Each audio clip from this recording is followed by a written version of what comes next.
Avec votre invité Antonio Solimondo, le député socialiste liégeois Frédéric Dardenne. Payer pour qu'on tienne compte des années d'études dans le calcul de sa pension, c'était déjà le cas pour le privé, ça devient payant aussi pour les fonctionnaires désormais. La réforme doit être discutée, votée aujourd'hui à la Chambre. Pourquoi vous la dénoncez, cette réforme ?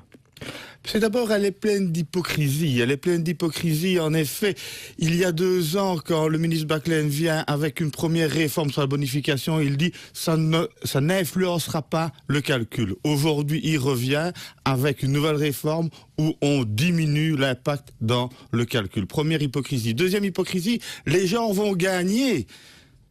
Et on constate que le bureau fédéral du plan dit que c'est le budget fédéral qui va gagner. Tout le monde ne sait pas gagner. Oui. Quand on demande aux fonctionnaires de payer... Il y a quand même des gagnants dans cette réforme. Hein. De payer... Vous simplifiez un peu là. C'est les fonctionnaires qui vont perdre essentiellement. Les fonctionnaires et les indépendants aussi.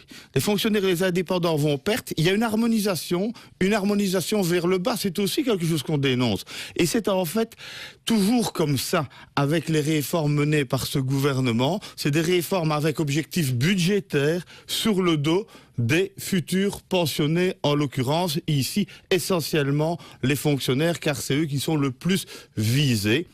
Alors c'est vrai qu'il y a une porte ouverte intéressante de régularisation pour les salariés qui s'approchent de leur pension. Et ça peut être intéressant. Ce qu'il faut, c'est qu'il y ait de la transparence. Parce que il y a aussi un autre qualificatif pour cette réforme, c'est cet enfumage finalement. On ne sait pas quel impact fiscal, parce qu'il n'y a pas de solution encore trouvée avec son collègue ministre des Finances. Oui.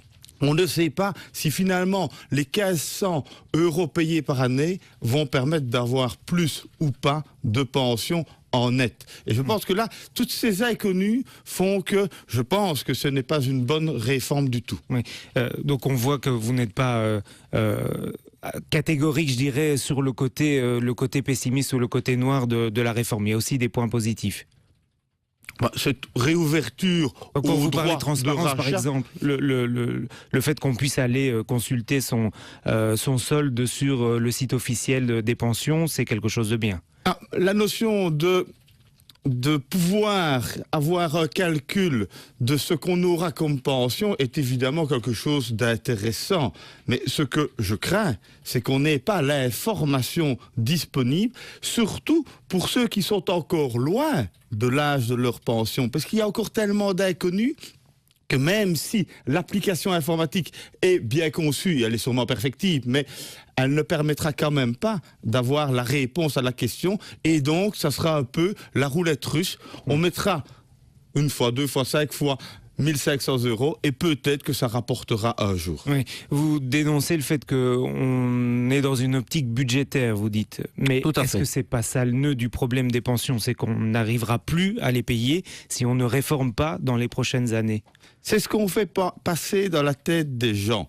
Oui. Et surtout... Quand il y a 10 000 pensionnés en plus chaque mois qu'il faut financer, il n'y a pas 36 solutions. C'est les gens qui travaillent qui doivent les financer. Il faut, comme les experts l'ont dit, revoir le mode de financement. C'est ça qui est un élément clé. Il est clair qu'on ne sait plus, comme avant, assumer le financement des pensions grâce aux cotisations de ceux qui travaillent aujourd'hui. Dans ce contexte-là, évidemment, il y a une limite au système, mais une limite du système qui a aussi un pic dans le temps et puis qui redescendra. Oui, mais alors soyez concret, on a ce problème de financement parce que les gens vivent de plus en plus longtemps, on a une population qui est plus âgée qu'avant, donc plus de pensions à payer. Quelle est votre solution à vous? Moi j'ai entendu que le président de votre parti, par exemple, prônait le retour à la pension à 65 ans. Ça, c'est l'effet contraire. Ça. Donc comment vous arrivez, vous, à proposer une solution crédible en matière budgétaire pour les pensions? Donc il y a deux aspects. Il faut inciter à travailler plus longtemps. Ici, on impose aux gens de travailler jusqu'à 67 ans et on dit on va trouver des modalités précises pour la pénibilité, mais qui n'arrivent pas et qui n'auront pas d'impact réel. Donc ça, je pense qu'il faut inciter à travailler plus longtemps par différents mécanismes, notamment d'aménagement de fin de carrière. Je crois que ça, c'est un élément important parce que c'est vrai que quand les personnes continuent à travailler parce qu'ils en ont envie et parce qu'ils en ont la capacité, on ne doit pas pendant ce temps-là payer leur pension. Ça a déjà été fait. Ben non, pour le moment, on impose. On impose et donc qu'est-ce qu'on va avoir? C'est un glissement d'un pan de la sécurité sociale vers un autre, lequel soit le chômage, soit la maladie. Et on constate d'ailleurs qu'il y a déjà des augmentations. Autre volet, c'est le financement. Et là, il faut un financement alternatif. Parce qu'il faut pouvoir, au niveau de la sécurité sociale en général, car les pensions, c'est un des aspects de cette gestion globale de la sécurité sociale, il faut assurer son financement autrement que uniquement sur les cotisations.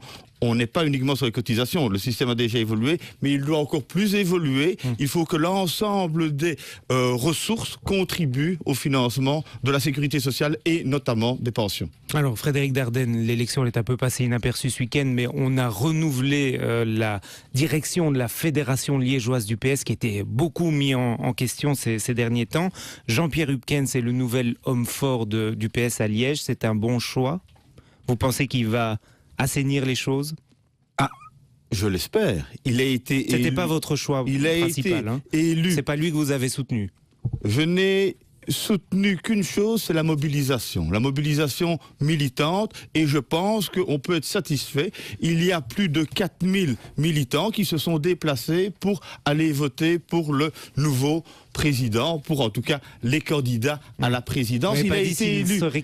Il a été élu avec 50,09%. Donc ça veut dire que c'est une élection où il doit absolument maintenant commencer un chantier de rassemblement territorial, parce qu'on voit qu'il y a un clivage à ce niveau-là, et surtout les électeurs liégeois qui ont voté pour lui. Je crois que c'est important de pouvoir réunir tout le monde. Il y a aussi un clivage de génération. Et donc je pense qu'il doit vraiment être rassembleur, et je serai, s'il me le demande, à ses côtés pour l'aider dans ce rassemblement de génération et de territoire. André Gilles, autre homme fort de Liège, a été exclu du PS la semaine dernière. Vous demandez que Stéphane Moreau le soit aussi? Il y a des instances au niveau du parti, commission de déontologie et de vigilance. Elles vont se prononcer pour Stéphane Moreau. Votre avis à vous? Je pense qu'il y aurait une cohérence. Très bonne journée à vous.